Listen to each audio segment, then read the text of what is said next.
First, I want to thank you for your support of Pacific School of Religion and bring you greetings from PSR. I feel like there's a long thread that runs straight through the Cal campus connecting FCCB to PSR.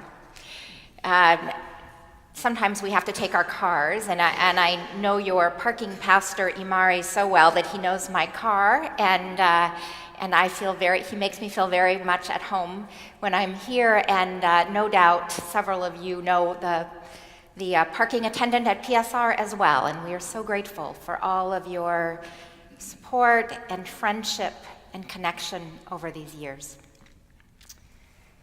Will you pray with me? May the words of my mouth and the meditations of all of our hearts hold something of your word for us, the word you want to speak this day, the word we need to hear.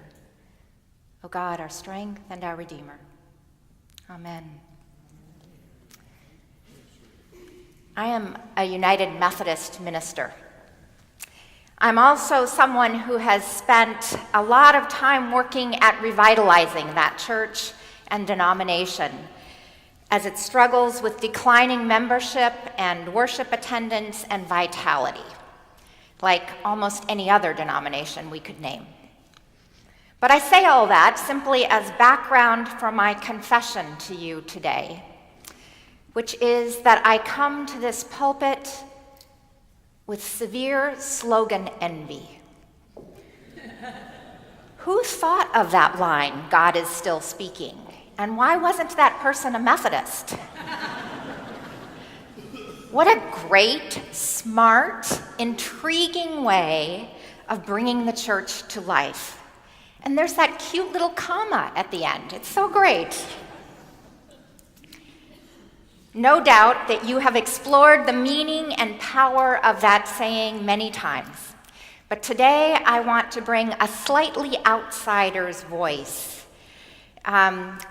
point of view to what it might mean to say that God is still speaking in this church and through this church.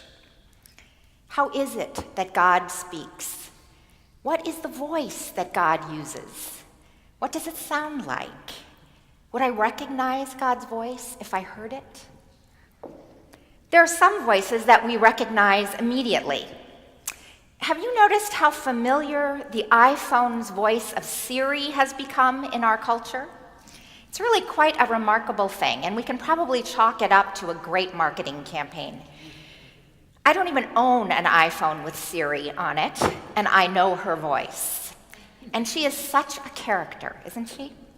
There are now whole websites for Siri sayings, which is how I discovered that when someone said to her, "Tell me a joke," Siri answered, "I can't. I always forget the punchline."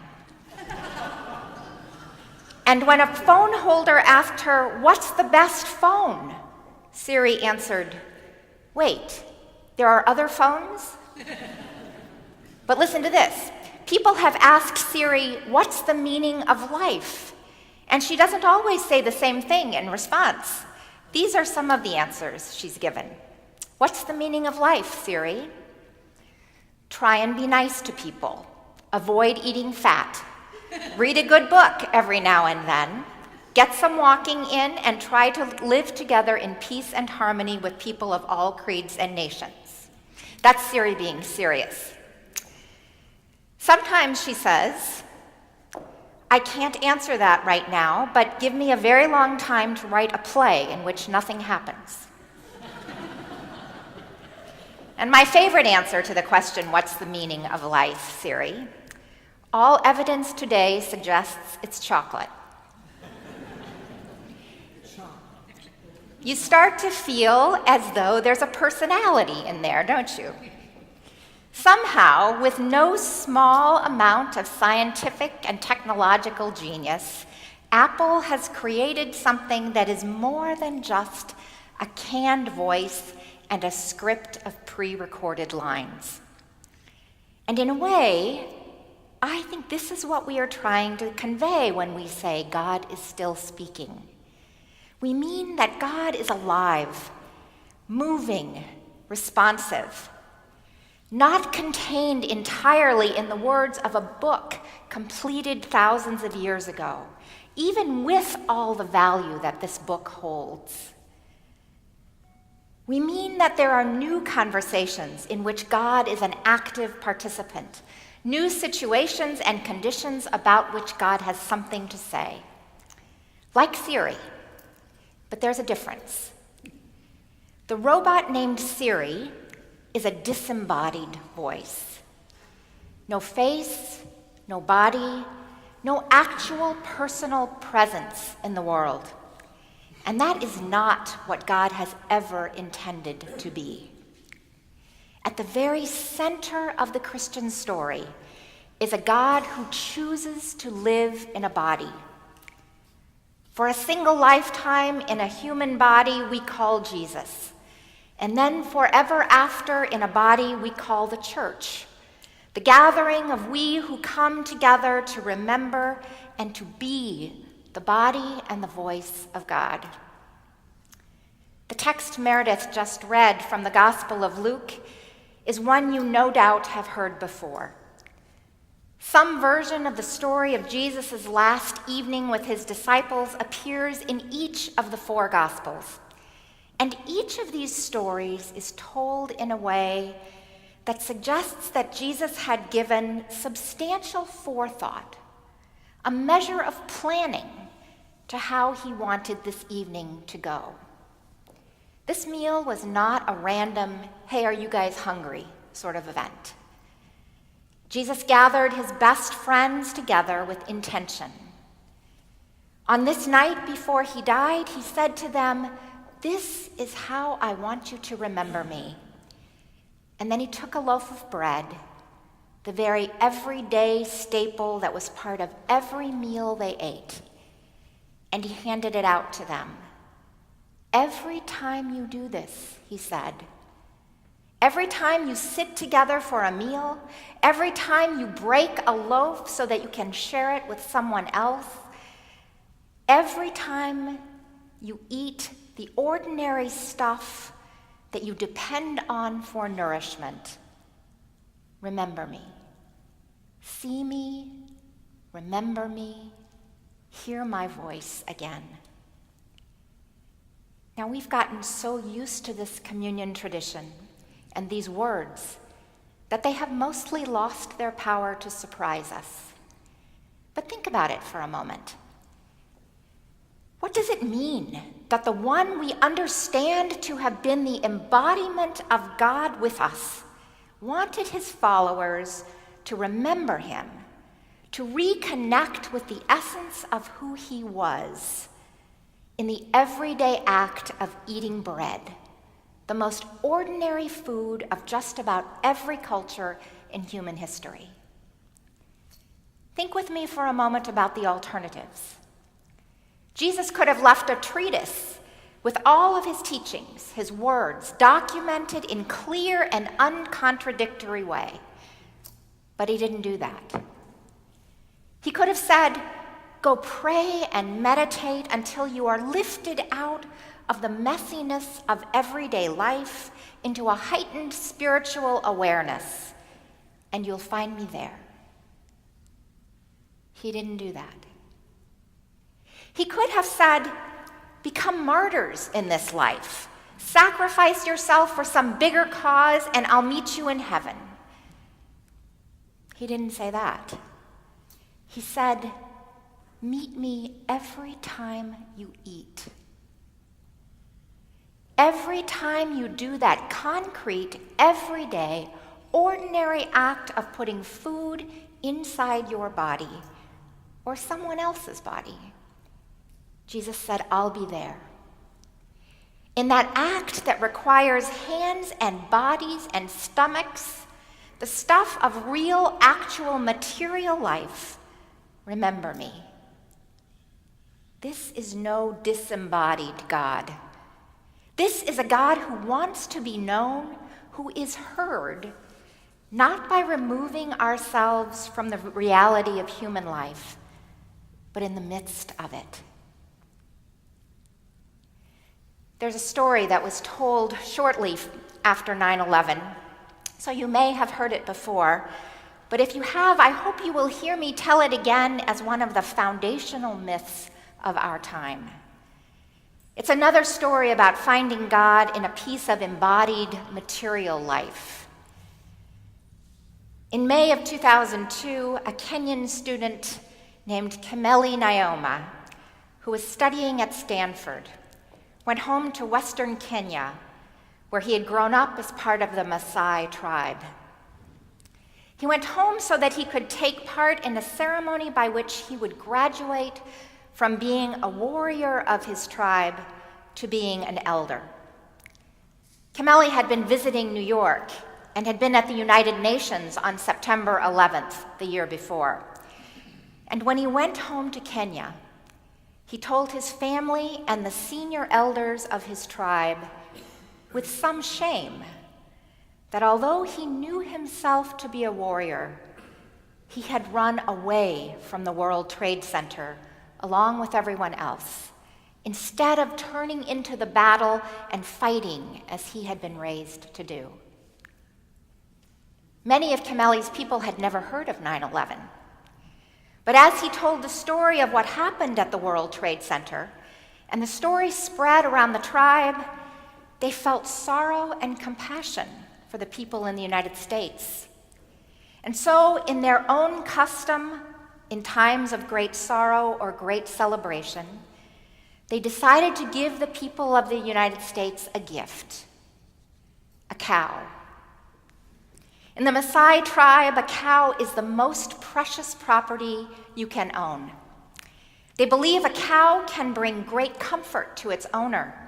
It can be, they say, a handkerchief to wipe away tears. In the end, this Maasai tribe pledged 14 cows to the American people to help bring peace. A few months later, the United States ambassador to Kenya traveled a long way from the capital to Kimeli's village to formally accept the gift. When he got there, he expected to be greeted by a handful of people, but instead there were more than 1,000. There were American flags. The Star-Spangled Banner played on a loudspeaker.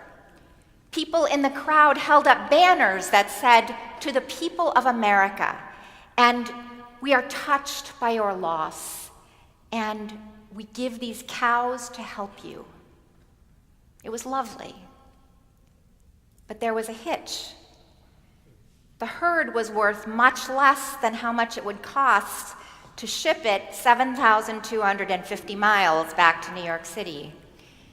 And African cows aren't allowed in America, and they might not survive the trip. The Maasai couldn't quite understand why this American came to accept the cows but then didn't take them home with him. Some people wondered why he didn't just load the cattle on a truck and drive it to America. And in the Maasai custom, those cows, once given as a gift, could never be slaughtered or eaten because their lives took on sacred value. In the end, a deal was reached. There is now an American herd of cows in Kenya, cared for by the elders of Kimeli's tribe. And in gratitude, there is an American scholarship for 14 boys and girls in the village to go to local schools. Cows. The words of grace and love and peace can be spoken with cows, just as they can both be spoken with bread, broken and received. God is not bound by one language. God is bound only when we confine God's voice to matters that are too spiritual, too removed from the reality of our lives. You will hear God's voice and you will speak it, Jesus said, in acts of generosity and compassion and everyday sustenance. This is how God still speaks, in actual voices with bodies attached to them, in multiple languages, in cows and food and customs, some universal and some that may be understood only in the context of a particular culture, in words that have religious meaning, but also in the languages of politics and art and literature and justice and family. In all those ways that humans live their everyday, ordinary lives. This is the language God speaks. And that is the witness of this church.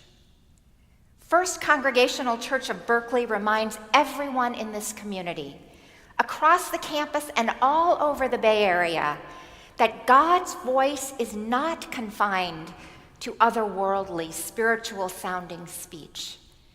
When you open your doors, not only for worship, but for gatherings that feature economists and artists, academics, authors, musicians, Berkeley fringe folks, and classical performances, what you say to the world is that God speaks in all those languages, and that God is at home in this world. You say with your acts of hospitality, with your engagement with the needs of this city and with the world, and in your offer of intelligent community, that God's voice can be heard in every kind of conversation, and that you don't have to be a mystic to hear it or understand it. That's an important message.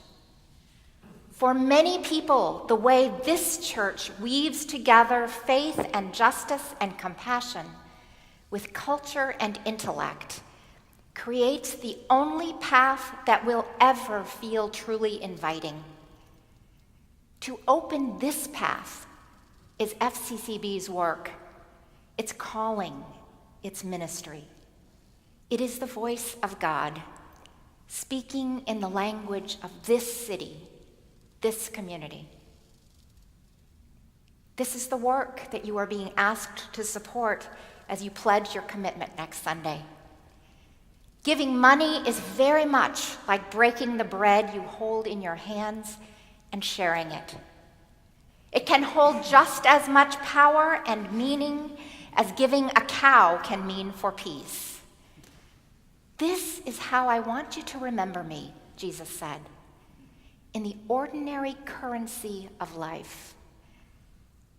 Be the body that holds the presence of God, so that God may speak still. Amen.